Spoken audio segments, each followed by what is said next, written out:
So I'm just going to go basically alphabetical. Astoria has service today. It started in 1999. It runs along the waterfront of Astoria. This car is from San Antonio, car number 300. It was owned by the Art Museum down in San Antonio. It's on permanent loan to the club down in Astoria or the city. It's still running. It's running with a diesel generator. There's no overhead wire. This is the Lewis and Clark Bridge in Astoria. This is a very long bridge, 2 lanes that goes across the Mount Lake Columbia.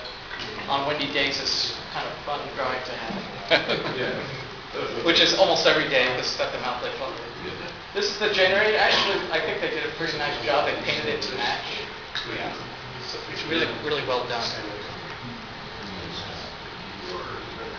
Eugene, I know this is not a streetcar, but they did have, Eugene in the 90s was considered part of light rail, even though they're a very small city. They opted to put a BRT, bus rapid transit system. It is kind of the doors are on both sides, that's a station, so it's kind of like a mini light rail, just not as fancy, that's all. Just another pictures of the system. Off-board fare collection. They built another branch up Evergreen Parkway. Pioneer Parkway. Portland. So obviously Portland is the hub of the system of transit for the state. So this is a kind of an example of the system. So this is the blue line, the green line, the yellow line, the red line, and then this is the west commuter rail down to Louisville. This is the Portland streetcar system with the potential, with the extension that's under construction to the east side. If anyone's interested, reopening the Broadway Bridge on Monday with the tracks on it. It's been closed for 3 months. And Broadway Bridge did have streetcar tracks originally. They just put them back. So this is the TriMet system in detail. So you can see all the stations. This area is the hub of the Silicon Forest, high-tech industry. And this is Gresham out here, Clackamas Town Center, major shopping destination. And then Vancouver would be up here if the line from Mexico Center ever gets extended.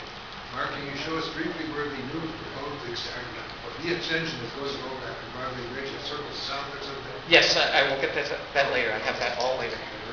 I have future stuff.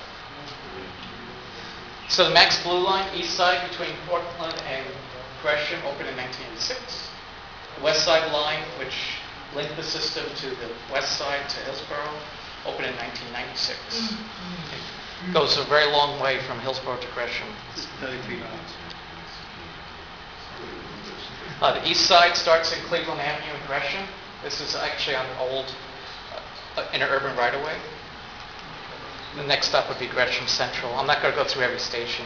This Gresham Central's been, when it was originally built, was single track. It was double tracked sometime in the 90s, and with a big parking structure built to support it. And it's going under a major renovation. Again? Yep. They're pretty machine guns.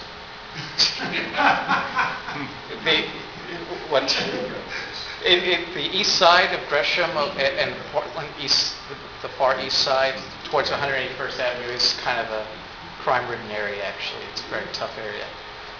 But this is this example of simple shelters to the east side line when it was first built. They did keep the cost down on the first line. And those stations are being ripped out. Of course they are. This is Gateway. This is a hub of the system on the east side. So this is where Interstate 84 and Interstate 205 meet. And this is also where the Max green, blue, and red lines all come together as well. So the red line comes in from the airport over here and then spins around to the Gateway station, which would be to the right. And then this is going into Portland. So it actually makes a 270-degree circle to get into Gateway Station and on to Portland. The green line is to the south. The Gateway Station is 3 tracks for short turns, and also the red line uses the center track. Inbound or outbound? Inbound. And you can see this is coming off the Banfield alignment. It's split into 3 tracks to come into Gateway. It's a very busy bus and light rail station. The Banfield, which is what Interstate 84 is called, is also called Sullivan's Gulch. So this run along the freeway. It has 82nd Avenue, 60th, and Hollywood Transit Center. So you can see the Union Pacific right-of-way, 2 tracks of MAX, and then 6 lanes of freeway, all running hand in hand down the Banfield. And again, this is from the 1986, so pretty simple shelters originally built. Now we're hitting the Lloyd district and what I call the inner east side. So this is Lloyd Center. These tracks here are going towards the vintage trolley terminal at Lloyd Center. And then this is 7th Avenue, and this is Rose Quarter. This is Rose Quarter. Rose Quarter is another 3-track station. It's a very busy stop because you got the Rose Garden basketball arena right there. That's what you see right there. This is also a very busy stop because this is where the yellow line joins. So you got 3 lines coming from the east side, and then you got a line coming from the north. So you got 4 lines all coming in together to go across the steel bridge. And this is the steel bridge, so that you can go to the airport, but you can also go by train at the Union Station. And this is just coming down the ramp on the west side of the bridge. So if you're at the steel bridge during rush hour, there's 4 lines coming together, so you see trains constantly going across that bridge. And the steel bridge is unique in the fact that it's a telescope and lift bridge. So the lower level is for the steam railroad, and it actually can lift separately of the upper level, which is where MAX line runs today. And it's also where streetcars used to run as well. Now we're coming into downtown. So this is Skidmore Fountain. It's Saturday market before it moved. It's a very busy pedestrian area on weekends. This is in Pioneer Square. This is Pioneer Courthouse. And so on 5th and 6th Avenues, right around the Pioneer Courthouse, is where the yellow and green line cross the blue and red lines at 90-degree angles. We continue through downtown. This is 10th Avenue. This used to be the end of the east side line. And this is the turnaround on 11. So it's a 3-track facility. It's very rare you ever saw 3 tracks. This was a special operation day where they were turning trains in weird directions.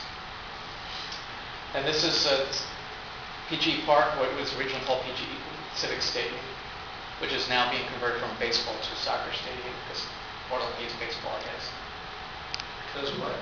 Portland's actually is kicking out the baseball team to allow a Major League Soccer team to take its place. So it's a minor league baseball team, but the Portland Beavers this is their final season in Portland. Monday was last week. Yeah, the last four games. It's kind of sad. This is the curve coming into Goose Hollow. So actually right here it's 18th and Columbia. And the cable Jefferson. car actually went up from this area. When they dig into this area for the light rail, they actually found one of the old cable car wheels for the cables. Now we're entering into the tunnel, the Robertson Tunnel. That's into the Washington Park Station, which is the only subway station on the system. It's also one of the deepest transit stations in the world.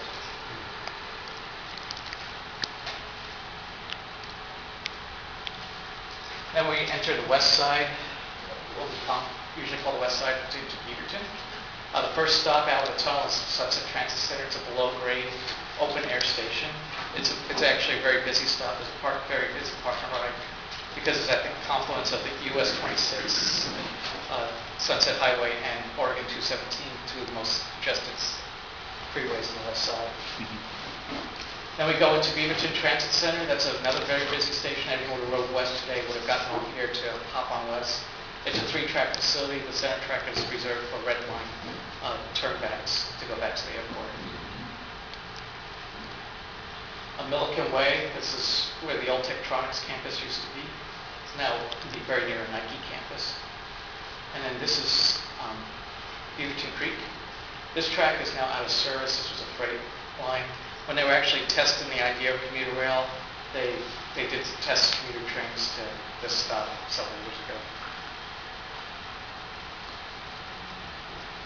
Now we're going into Hillsborough. This is Orenco, which we talked about earlier.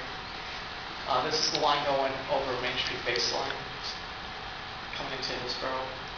That's Hillsborough Central, and then this is the 3-track terminal at the Hatfield Transit Center.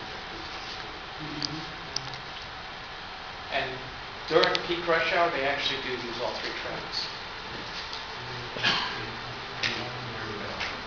And there is a parking garage that you can get photographs of from. Max Red Line has the dubious distinction of opening on 9/10/2001. So they opened it before they had the celebration. The celebration was supposed to be the following weekend, canceled. Obviously, we know why. It's a 2-track stub-end terminal coming into the airport. This is actually viewed from the Horizon waiting area, Horizon Airlines, when they were under construction.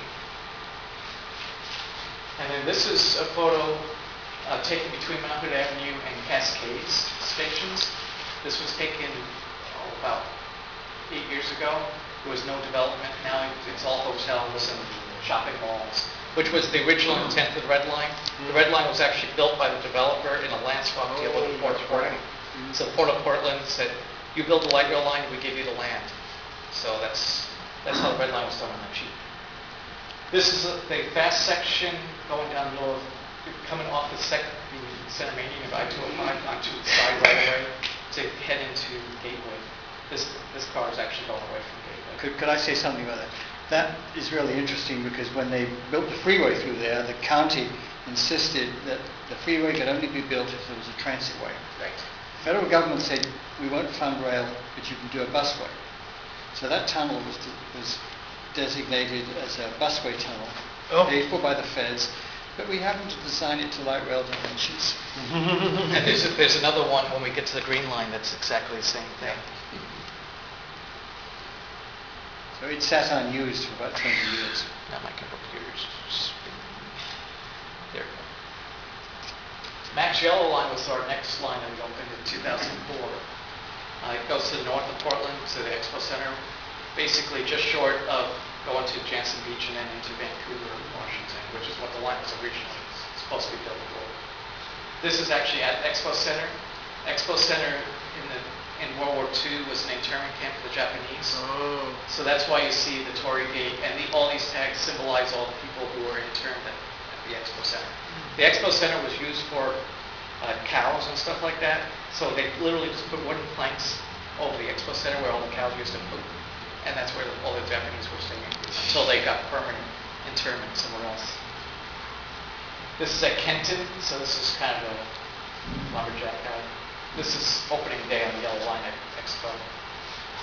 And this is further down the line in the middle of Interstate Avenue.